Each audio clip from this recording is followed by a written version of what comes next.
Fintusius, and today let me present you the 30 things coming with the Shadowlands pre-patch in 10 minutes. Let's start with some basics. It's an expansion waiting room. Its point is to give players time to get familiar with the changes and overhauls coming to the game before the actual expansion launches with its new zones and content, so in our case the Shadowlands themselves. There's also a special timed event and content available only during that time. It will be out on the 13th of October for NA and 14th for EU. Since the expansion got postponed and we no longer know its release date, it's hard to say. However, Blizzard said they're still keeping the 2020 release promise, so you should expect it to last from 4 to 8 weeks. Possibly, pre-patches are usually a time of gimmicks and broken things arising left and right as a result of different scaling and tuning changes, which usually aren't planned for things that isn't the new max level. This means that you should expect to get one-shotted by other players during that period of time, or getting caught off guard by other interesting stuff, and I'm looking at you, TB System Herald, sitting in my bank. Now that has been covered, let's dive into the details.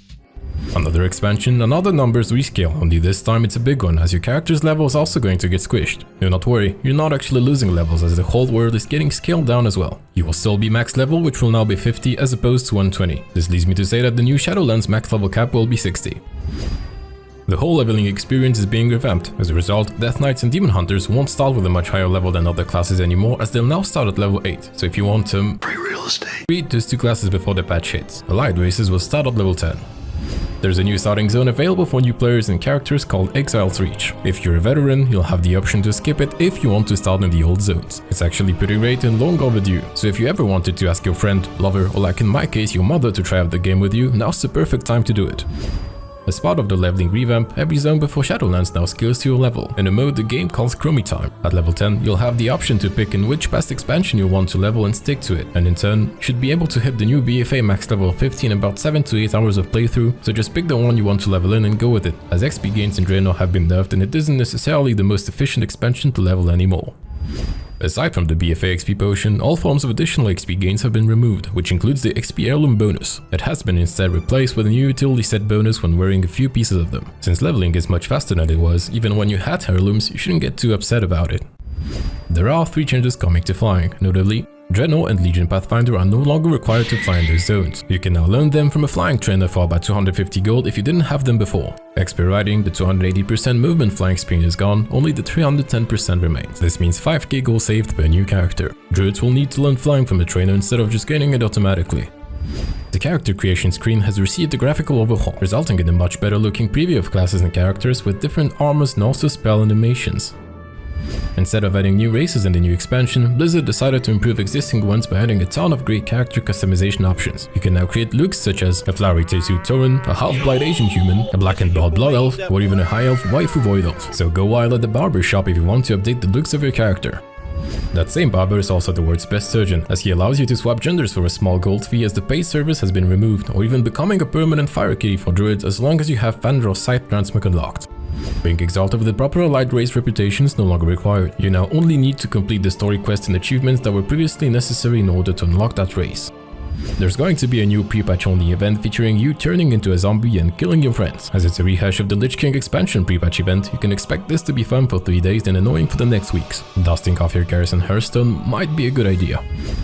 In terms of content, there are going to be some new daily quests available in the 100 tournament location in Northrend. You can, by the way, still get there with the old shortcut being the Argent Crusader. Tabad. Those quests will reward some currency that will allow you to buy item level 100 catch-up gear, which is on par with normal difficulty Nyalotha item level after the squish. This gear comes with a unique transmog, but it's sadly just a BFA recolor, so sorry to disappoint you if you wanted to get the cooler Lich King pre-patch recolors of a past era. A number of old bosses from the Lich King expansion will also make a return in the form of ward bosses, but most importantly, keep your eye out for Brun Jam, as he can drop a 34 unique slot bag. There's going to be a lore questline which should tie into the events of Shadowlands featuring... You should expect a cinematic at the end.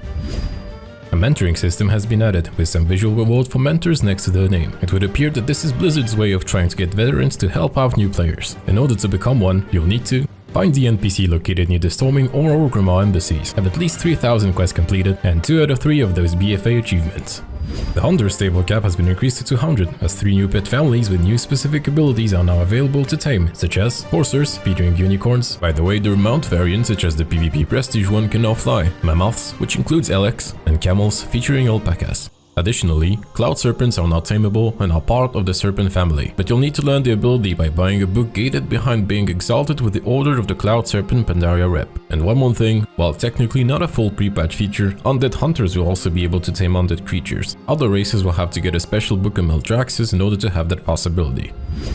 The game will now have RTX Shadowtake for supported RTX series graphics card under the System and Advanced tab, which is great news for those that like to have 40% less frames per second for no real noticeable difference. There are 2 new accessibility goodies coming. One of them is helping combat motion sickness by disabling camera shakes amongst other things, however it doesn't seem fully implemented yet. The other one is gamepad support, but you probably shouldn't try that one unless you're a demon hunter.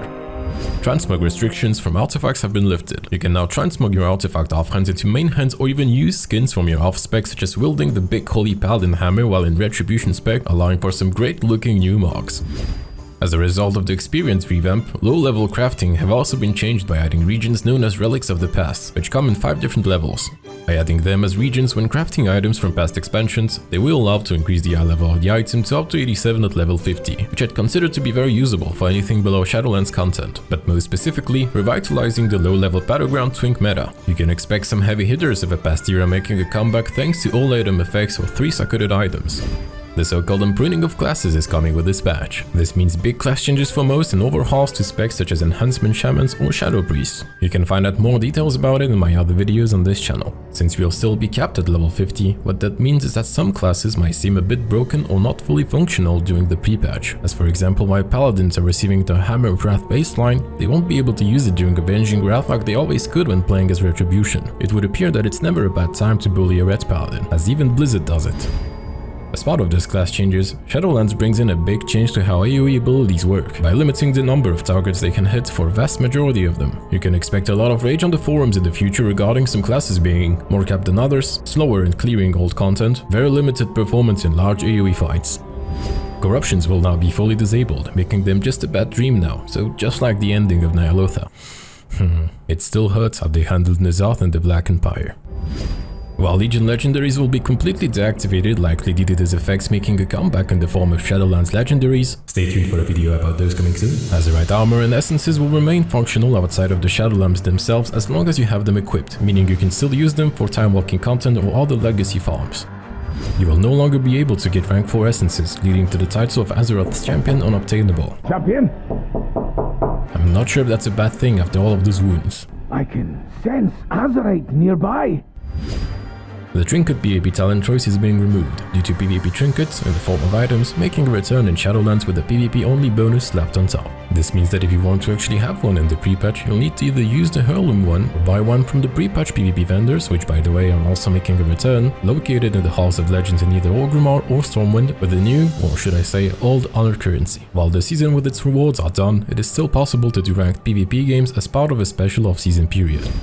Gladiator PvP mounts are now account-wide, that includes the ones from previous expansions. While by design it's supposed to be a cool thing, it will likely result in an even worse PvP LFG experience due to people lying about their PvP experiences on the alts. Blizzard, please, give the people a ranked solo queue. Potions will now work in a different way. They will now have a 5-minute cooldown regardless of being in combat or not, and be divided into 2 categories. The first one is combat and utility, while the second one is the healing potion, and they will both have their own separate 5-minute cooldown when used. Hellstones remain usable outside of those 2 categories, so don't worry Warlocks, you're still as OP as ever. This is an indirect buff to the Invisibility Potion in Mythic Plus, as it previously activated a 10-minute cooldown on combat potions. It's either a targeted attempt at nerfing Rogue's Shroud or might just be a coincidence, we might never know.